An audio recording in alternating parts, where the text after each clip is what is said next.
No intro. Dori marari dim dun dun dun dun dun dun dun dun dun dori marari dim gungi.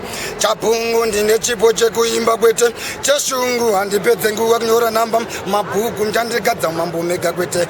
Sabhuku amapuweba mangu masevengu ojuku. Funza vagarero watavara mabhuku. Ngati mwako wachiza wanedzungu. Ndakasunga dzangu ngwende wangu nezituku. Ndoimba neshona kwete nechirungu. Shokuimba ndochitanga ndiri muduku ndiri kumusha kwedu kuya kwa mutoko. Pandaidzidzira kupe madhobho muzoro ndine tumaluku. Ndichigara nagogo wachindizimisa kana vakura msukuru. Vaisa matanzi nemashoko sakanasi.